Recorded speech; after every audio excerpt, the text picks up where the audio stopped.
All right, welcome back for the back nine of round two. This is the final part of this event. Got hole 10, playing his hole one for the long basket. I'm perfect through 9 holes. Now I need to keep shooting good. Felt like I threw a pretty good shot there, maybe a little bit inside, and end up getting a little bit of unfortunate ground play to roll down outside the circle. See if I can make that stay perfect. And if you've watched the other parts of this event and you look at the scores, you can see that we've got 3 guys and really kind of 4 guys are only a couple strokes apart. Every hole is important as Brent just drops it right by the basket.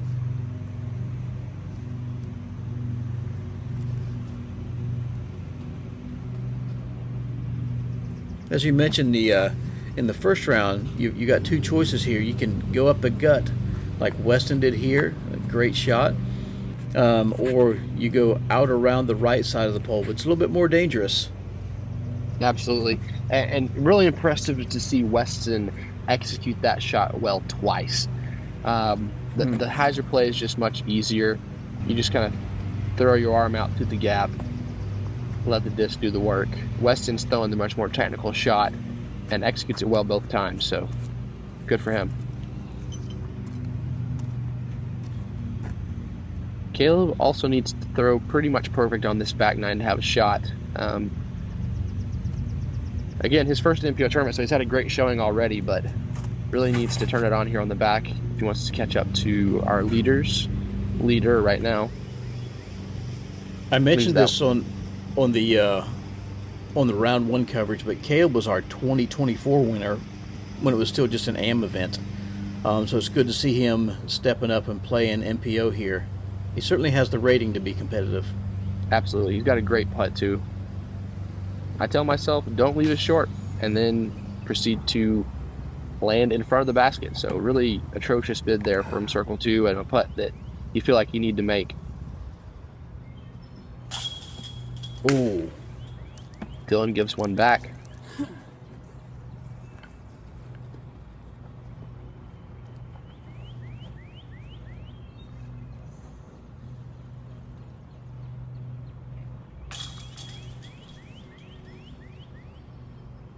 Camera wasn't really at an angle to see if that was more a spit out from the basket or maybe he was a little bit left side on his putt. Yeah, definitely a little bit left side there. I think maybe the swing being close to the tree got his head enough to affect his putt, and he already putts on a decent bit of hyzer, so if he misses left side, he's going to have a little bit less forgiveness from the basket than maybe someone who putts a little flatter would have.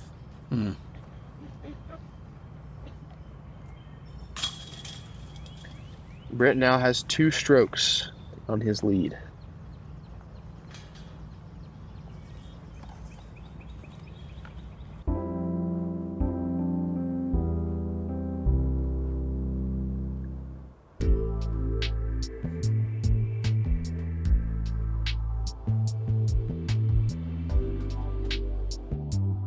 Hole 2 coming to the other distance driver shot on the course.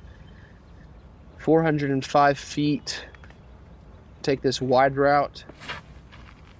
Brent leaves it a little inside. I'm getting caught up here.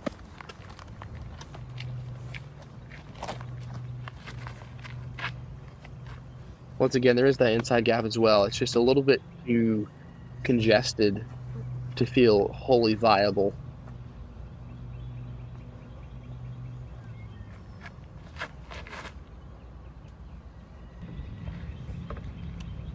That right down the middle. Gonna have 25 footer to get back on track as far as birdies go.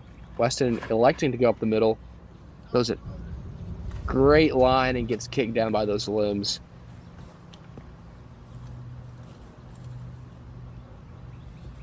Yeah, I mentioned this before on other parts of the coverage. It seems like the ceiling is just unforgiving on this course.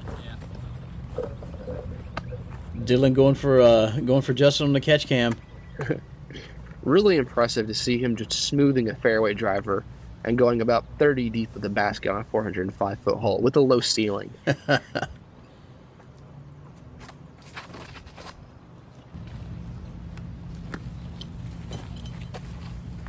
Caleb, have a look at it.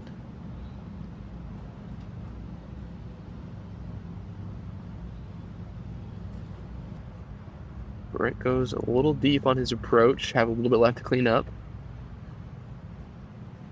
Oh, good bid, but Weston. Yeah.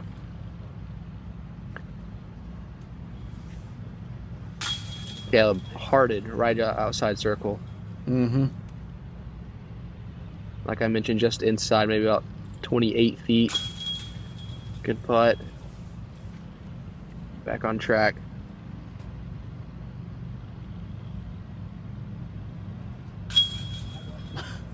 Wow. Solid putt even after going 30 feet deep on that one. Absolutely. Brent, same spot you remember him missing that putt from on the front nine of the first round. Yeah, that's right.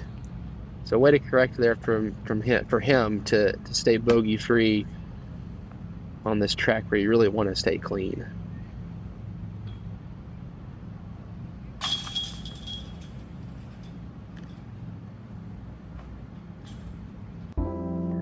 So Brent's lead now cut down to 1 again for Dylan birdies. Hole 3. Once again, throwing up at this fairway tree right in the middle. You can go outside of it, just inside of it. Most of the players are liking to go just outside of it. I feel like the inside is just a little bit cleaner, so I'm going to try to make a correction. Threw it exactly how I wanted. Ooh. Tag in the basket. Yeah, skipped up into the cage.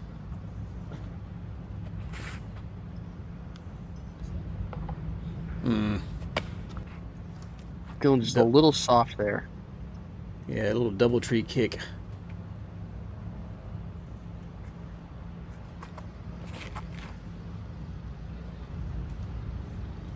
Caleb overturns it a little bit the first round. Corrects here, maybe a little bit of an overcorrection to go just inside this round.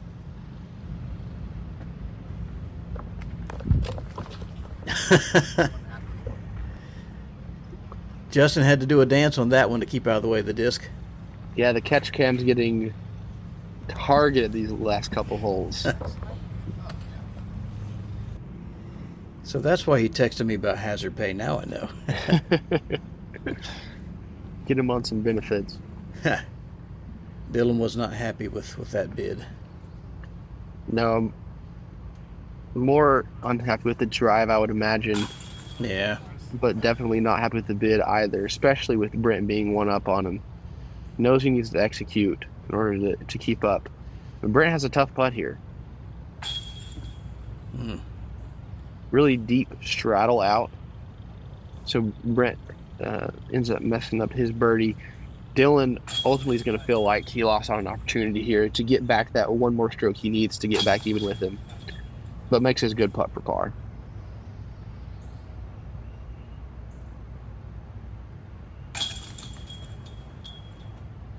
Brent does the same, and then you're getting ready to tap in your birdie, and you have entered the chat.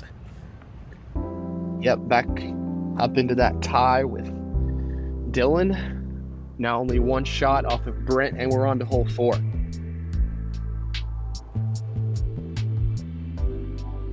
Back from the long tee on this one. This is the tougher gap here. And you still got the rocks and gravel to deal with, but now you got to pump one through this. And you threw it like you were throwing from the short tee. What a shot. Man. Thank you. Yes, it again, it feels like I need to be putting pressure on the people on my card because they've got a little bit of an advantage. But on this hole, I feel like I have the advantage being a forehand player, so I need to take the full opportunity to get one back on him. Impressive forehand distance there from Weston. Yeah, Caleb was no slouch either. Agreed. Dylan executes really well, even under pressure. Yep, that's what he needed. He's got to feel good about that one.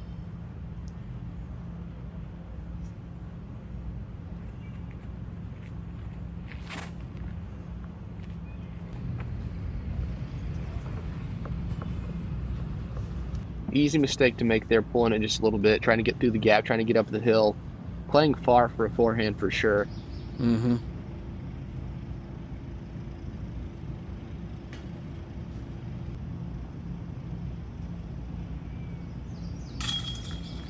Good two by Caleb. Yeah, still in the hunt. Only 2 shots off the lead now. Caleb, you made the right choice playing MPO. This is where you belong, buddy.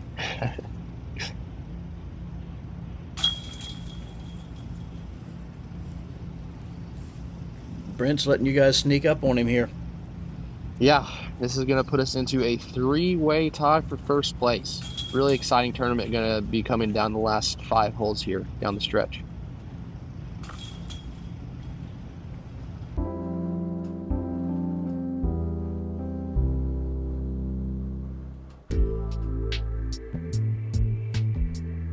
Hole 5 from this long tee. This is the one with the basket on the side of the hill. You got to be careful. You want to sit it down in front of the basket and let it kind of slide up to the basket. Just don't go long. Execution really important here because you don't want to have an extra scary putt on this really treacherous green. Man, I tell you, if I'm Dylan and Brent right now and I'm seeing you doing stuff like parking this one, I'm starting to think, hey, we've got a problem here. We've been worried about each other. Now we've got to worry about this guy. Yeah, that again, like that's what I said about my mentality on the front nine. I knew I needed to be putting things close because it's one thing to see a guy throw a shot and get inside the circle and making a lot of putts. That's scary too. But when you're seeing them put it into a spot where you know it's a birdie. Yeah. Like they might know it's a birdie from 30 feet. You don't.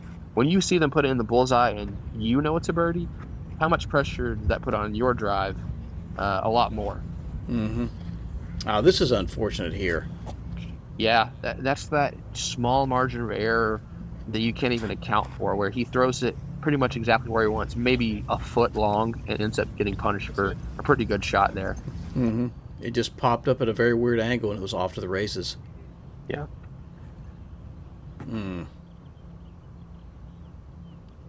Dylan gonna be able to convert. Weston makes a great putt. That is playing every bit of 45 feet up the hill. Tricky green. Yeah, he was robbed on that drive, and to make that putt, that was something special. Definitely. Dylan makes a good par putt. Brent makes a good birdie putt up the hill.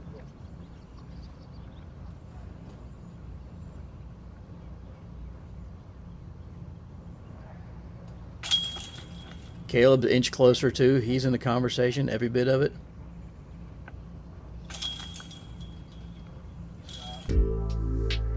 Yeah, so now Brent and I at 24 under. Dylan at 23 and Caleb at 22. Once again, knowing to throw a good shot here. Put pressure on. I felt like I threw it right. The want was there. The angle felt good. We had to sit and wait for maybe about 15, 20 minutes on the tee. So I'm wondering if I didn't just get cold enough to where the pop that I felt like I had on it ended up not quite existing. And so I ended up being just outside circle, maybe like 40 feet. You know, that checks out because it looked like that was not the shot that Caleb wanted to throw either. Being said, Weston just dialed it in there. That was an excellent shot. Absolutely. Brent also a little soft, gets through.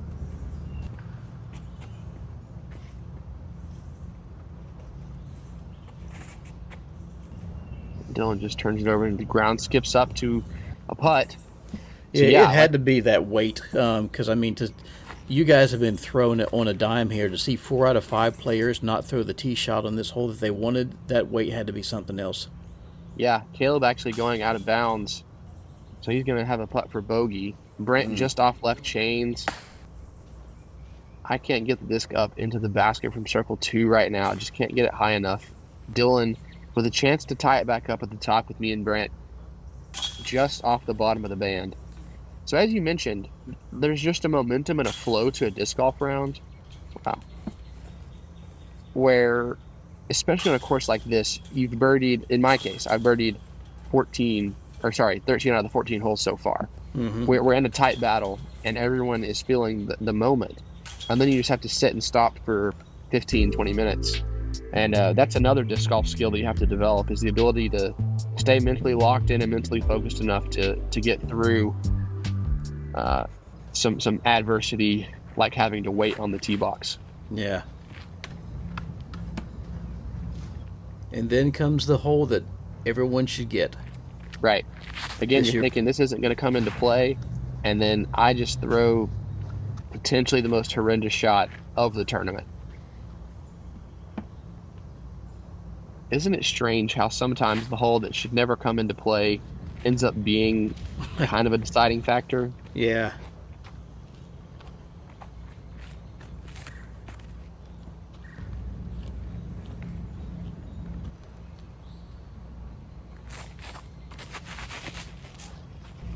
Rest of the guys executing nicely. Caleb giving his a bid. Dylan actually goes long, makes a good putt to get back up into a tie for first for now. Oh, what a putt. Yeah, good job covering up the error off the tee there. Needed to make that stay in contention. Really pleased with that mental fortitude that I just talked about a little bit on the last hole. Has a poor tee shot and just able to correct on the putt and make up for it. And they're going to see the lone par of our card the whole tournament. We played at 19 under as a card with 1 par, so good executing there from us. Mm-hmm.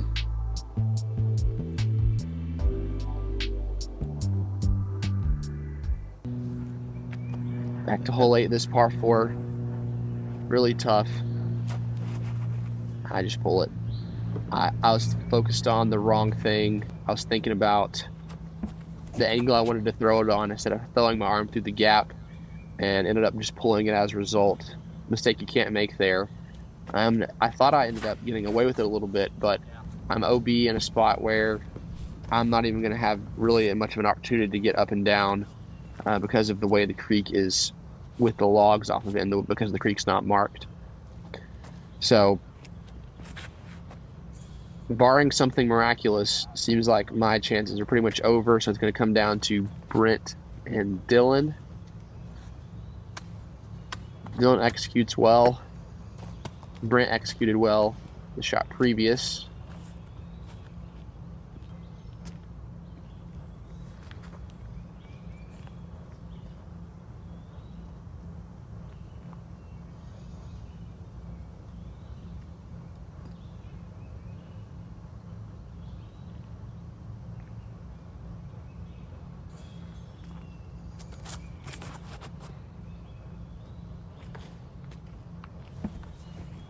He thought about that one a long time.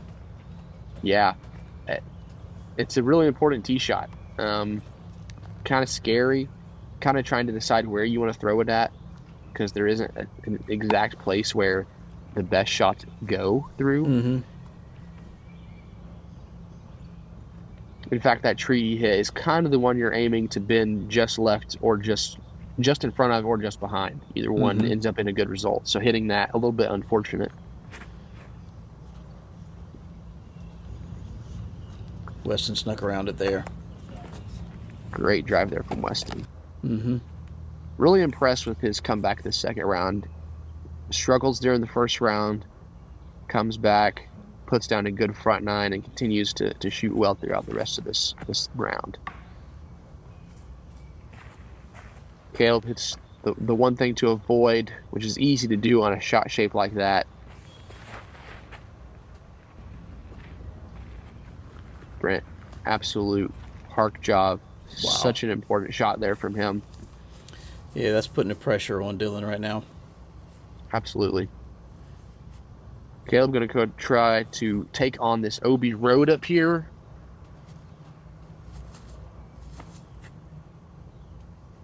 And just pulls it. And that doesn't really have a chance to come back in bounds, unfortunately. So I have about a 2-step run, like not even 2 steps, just like pat, try to throw it. I did as good of a job as I felt like I could have, and ended up about 60 feet away. So really punished off of like the one bad shot of the day, I guess. You just can't have that happen out here on a course like this. Chance to save par from deep. Just didn't get the angle on it I wanted.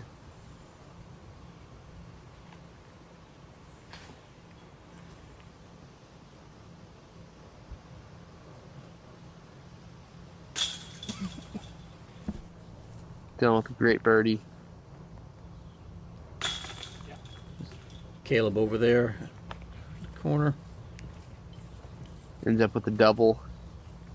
Can happen quick on this one. Brent tapping in a birdie. Yeah.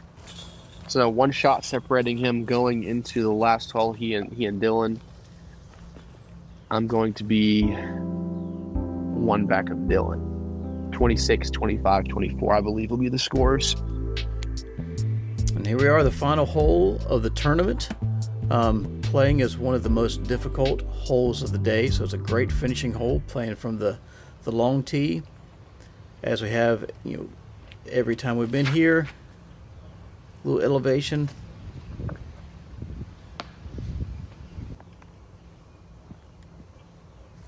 And Brent really just needs to get in a spot.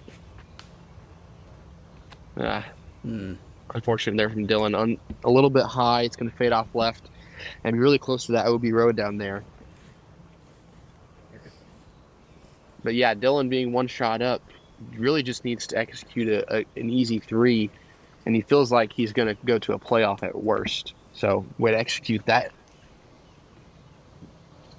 daunting tee shot here through this tight gap with OB looming left if you mess up.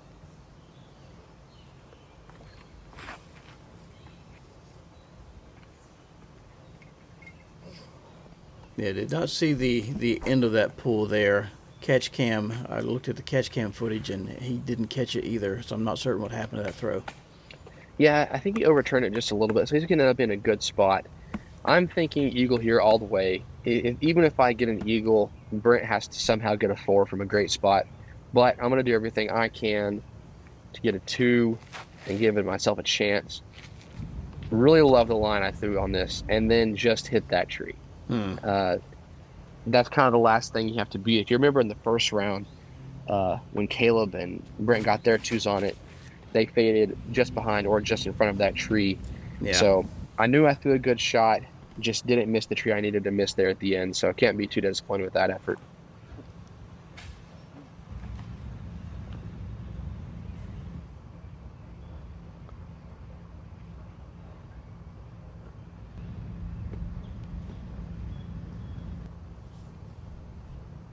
Nice approach there with the Berg. Dylan was on the OB line, safe. Wow. So, fortunate for him, slightly unfortunate for me.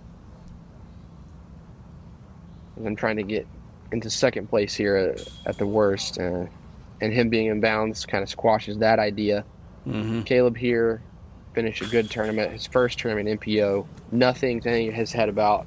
Great showing here for him. Dylan taps in, kicks some dust over Brent's disc.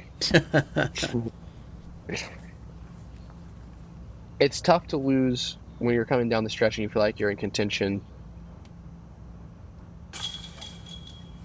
But we all felt like it was a great battle and that people would enjoy watching it, knowing that it would be on coverage. We were pleased, and shout out to Brent. Great job executing down the stretch. On those last 5 holes, he knew he needed to play good to take it down. Does a great job. Good dude, great disc golfer. Congrats to him. Yeah, good playing by Brent here. Taking a look how this thing wound up here. Brent shooting 13 down, but you had the hot round. Lucas 14 down, 1025 rated. But yeah, what a tight battle. Thanks for watching, folks.